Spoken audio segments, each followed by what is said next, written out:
Welcome in, everyone, to today's deep dive. And, today we are going to be looking at, a path, a very unique path to finding those little pockets of peace and inspiration in our lives. Those moments that help us kind of recharge in the middle of all the daily craziness. Yeah, I am really excited to unpack this with you. And our guide today, Yeah.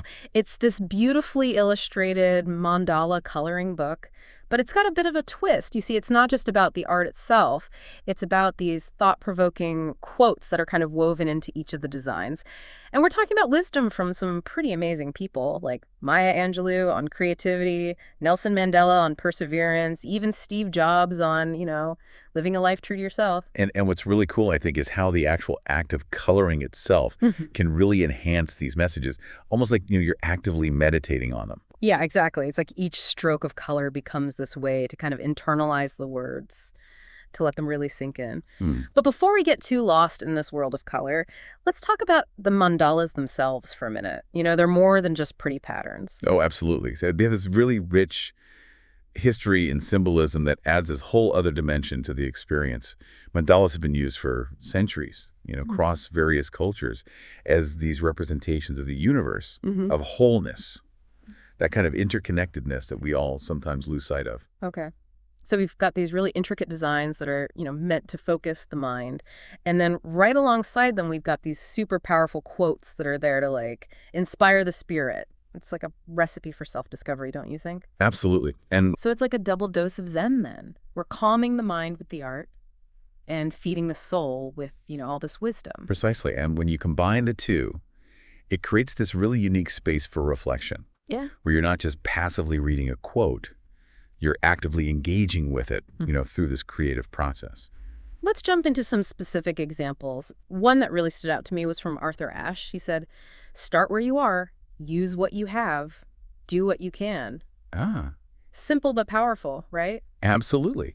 And I think what's so fascinating about that particular message is that when you pair it with the act of coloring a mandala, it can become this tangible exercise in empowerment. Oh, okay. I'm intrigued. Explain that a little more. Well, think about it. You're presented with this intricate design, right? Yeah. Maybe a little daunting at first, but you start where you are with that very first stroke of color.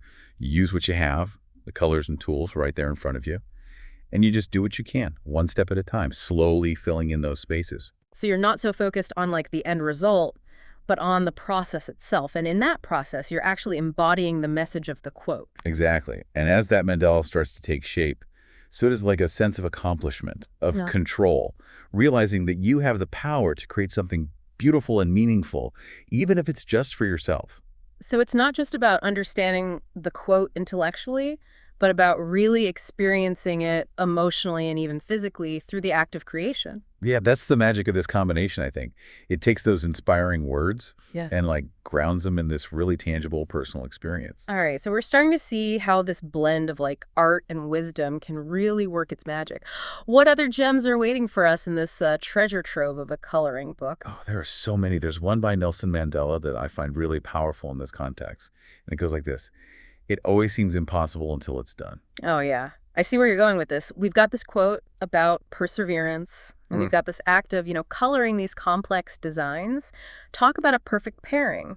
Right? Just imagine you're working on this particularly intricate section of the mandala, maybe one with tons of tiny details. It can feel overwhelming at first, almost impossible to get it just right.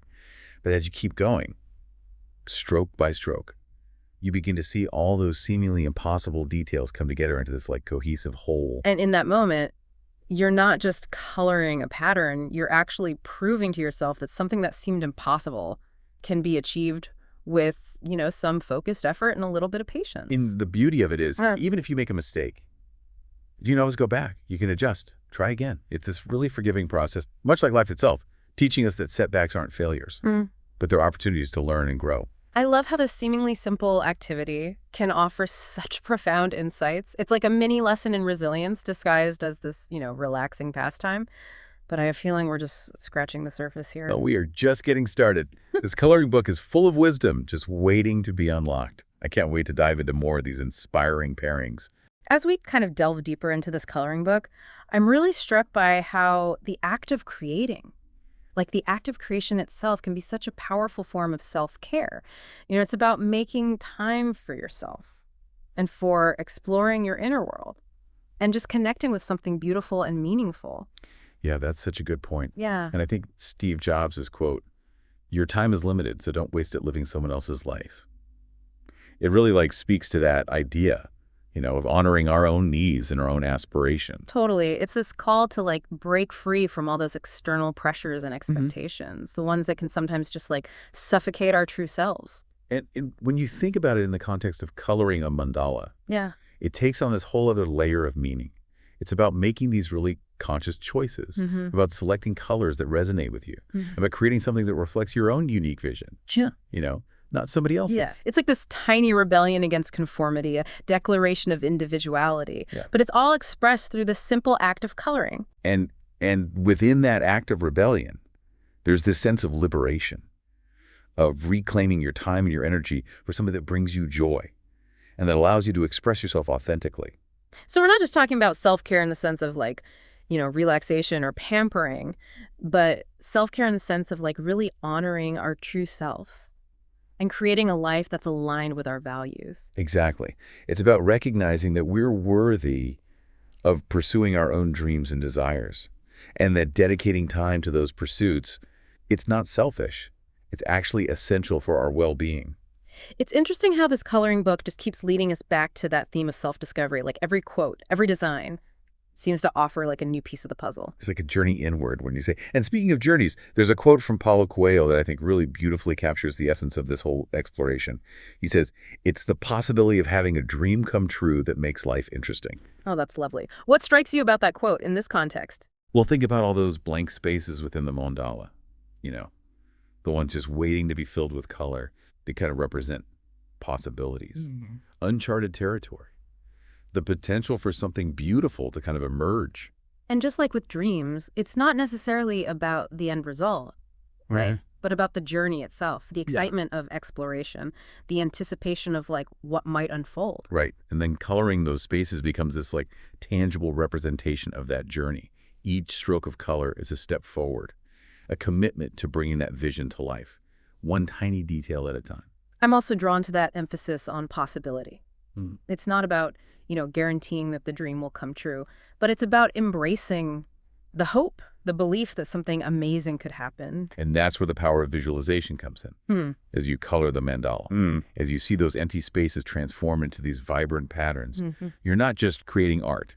You're creating a visual representation of your dreams taking shape. Yeah, you're feeding your imagination. You're nurturing that sense of hope and reminding yourself that anything is possible if you're willing to put in the effort and believe in the magic of the journey. And that journey doesn't have to be some big, grand, extraordinary thing. It could be as simple as picking up a coloring pencil and allowing yourself to just get lost in the creative process and the joy of bringing something beautiful into existence. Yeah. It's about finding those moments of wonder and inspiration in the everyday, in the seemingly mundane even, and realizing that those moments are actually what make life so rich and so meaningful. This reminds me of Maya Angelou's quote. She said, "You can't use up creativity. The more you use, the more you have." It seems like with every quote, we're peeling back another layer of insight, revealing a deeper connection between creativity, self-care, and the pursuit of our dreams.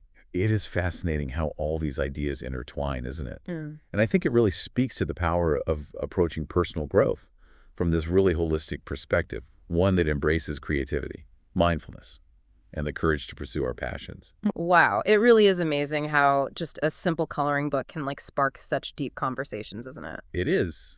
But that's the power of combining art and inspiration. And speaking of inspiration, Maya Angelou's words really stuck with me. She said, "You can't use up creativity. The more you use, the more you have." And it's like she's giving us permission to just explore and experiment without being afraid, Yeah, it really challenges that whole idea that some people are just born creative and others aren't. It suggests that creativity is more like a muscle. The more you exercise it, the stronger it gets. And like any muscle, it needs to be worked out regularly. But so often we let that fear of judgment or that pressure to be good hold us back. Right. And that's where the mandalas can help. They provide that safe space, that low-stakes environment to just play. Mm. to explore different colors and patterns without worrying about what the final product is going to look like. It's like a reminder that the process itself is just as important as whatever you create. And the more we engage in that process, the more those creative juices start flowing. It also makes me think about the different types of mandalas and how they were used traditionally. Some of them were these super intricate aids for meditation, guiding the eye inward. Others were tools for visualizing specific goals or desires. So even historically, mandalas have always been linked to this idea of tapping into your inner potential. And we can tap into that same energy today, Yeah, right? right. Even if our only goal is just to relax and de-stress, it's fascinating how something that seems so simple can have such a huge impact. Yeah, it reminds me of that quote from Vince Lombardi. It's not whether you get knocked down, it's whether you get up. That resilience thing is key, not just in life, Yeah.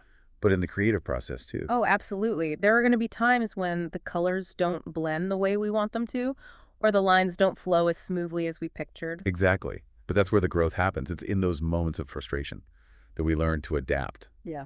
to problem solve, to try a different approach. Yeah. And just like in life, those so-called failures often lead to the most unexpected and beautiful breakthroughs. This whole experience has been a great reminder that personal growth isn't about striving for perfection. It's about embracing the whole journey with all its twists and turns. It's about finding those sources of inspiration that really speak to us. Yeah. Whether it's a thought-provoking quote, a calming mandala, or just the act of creating something with our own two hands. Well said. And to our listeners out there, as you go about your day, remember that you have this wellspring of creativity within you, just waiting to be tapped. Don't be afraid to explore it, nurture it, and let it be your guide on your own unique path. And maybe, if you find yourself needing a moment of peace or a spark of motivation, reach for that coloring book and see where the colors take you.